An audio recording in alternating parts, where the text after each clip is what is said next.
En Lucas capítulo 19 se registra un caso muy interesante: Jesús y Zaqueo.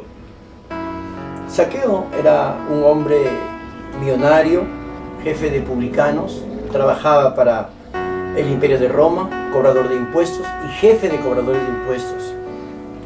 Dice la palabra que Jesús había entrado en Jericó y obviamente lo que la palabra declara es que había una necesidad, había un hombre con necesidad. Aun cuando era rico, aun cuando era millonario, este hombre Jericó había escuchado respecto de que había un hombre llamado Jesús que hablaba de la salvación eterna. Y este hombre demostró un total interés en querer conocer a la persona de Jesús, que dice la palabra que aunque él era de baja estatura, dice que él trepó hacia un árbol sicómoro. El árbol sicómoro, por ejemplo, según los datos que podemos tener, tienen aproximadamente 8 metros de estatura y son frondosos en su amplitud, un aproximado de 4 metros y etc. Entonces lo que él quería realmente era camuflarse, esconderse en el árbol para no ser visto por la multitud, por el pueblo, por la gente.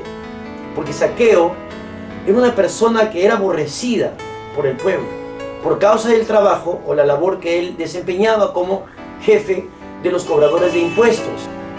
La palabra de Dios nos permite ver aquí que a causa de la multitud, y como este era pequeño de estatura, repito, él trepa al árbol sicómoro y él trata de ver a Jesús pero sin ser visto, camuflado entre los arbustos del árbol sicómoro.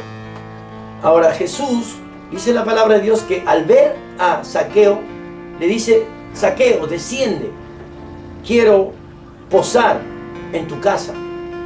Entonces la gente, obviamente, cuando ven la actitud de Jesús de permitirse ingresar en la casa de un hombre publicano y jefe de cobradores de impuestos, la gente comienza a murmurar en contra de la actitud del maestro.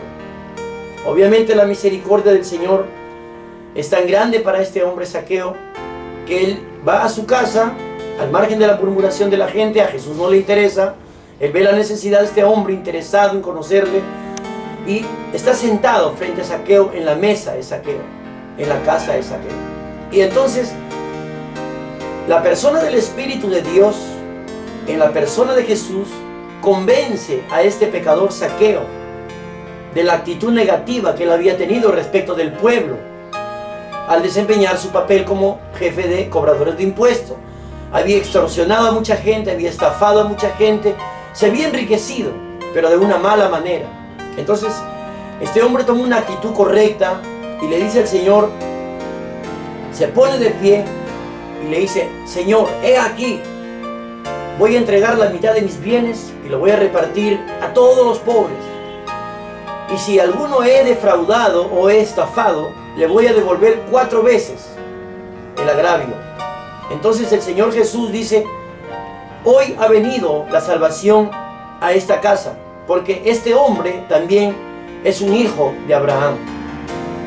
Jesús está tratando de que la gente entienda que Él no solamente había venido por los judíos o por gente santa o justa, sino por pecadores, por gentiles, por gente que no conocía la palabra de Dios.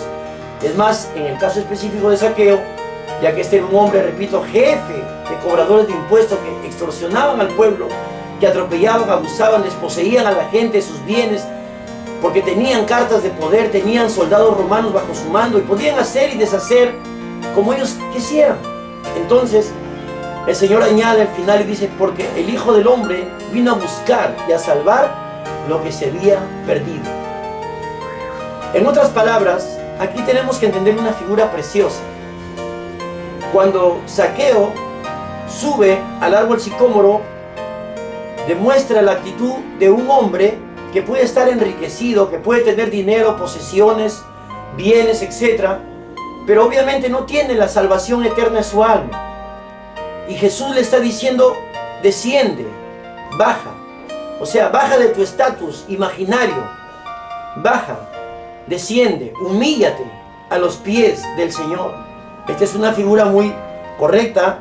Y la otra figura que encontramos en la gente que rodea a Jesús, que a Zaqueo no le permiten ver al Señor es la siguiente: que los discípulos están rodeando a la persona del Señor Jesús, están alrededor, al entorno del Maestro. Pero estos mismos personajes, los discípulos de Jesús, están estorbando que este pecador pueda mirar directamente al Señor. A veces, sin el ánimo de parecer crítico, pero es la iglesia la que representa al Señor, la que no permite que el mundo pecador pueda ver a Jesús. Porque la vida o la actitud nuestra no demuestra la persona y el carácter del Señor Jesús, la personalidad del Señor Jesús. Entonces, a veces la persona que rodea a Jesús es la que está estorbando para que el pecador pueda mirar directamente al Señor. Entonces, Él tiene que hacer a un lado la multitud al treparse al árbol sicómoro y poder observar al Señor Jesús. Esto es muy importante que nosotros lo podamos entender, y obviamente encontramos la murmuración de la gente que siempre critica la misericordia de Dios para aquellos que Dios pone sus ojos sobre ellos. A veces el Señor conoce la necesidad de un hombre como Zaqueo para ir a una ciudad por un pecador. Recuerden el caso de la mujer samaritana. Por una mujer samaritana Jesús tuvo que ir a ese lugar para tener un encuentro con esa mujer. Y luego pues ya conocemos la historia de Juan capítulo 4. Pero es importante entender que siempre Dios quiere extender su misericordia. Quiere que seamos traslúcidos en la demostración, en la manifestación, no solo del poder del Espíritu de Dios en nuestra vida, sino en el amor y en el carácter del Señor Jesucristo en nuestras actitudes cotidianas. Es importante entender las palabras del Maestro que dice: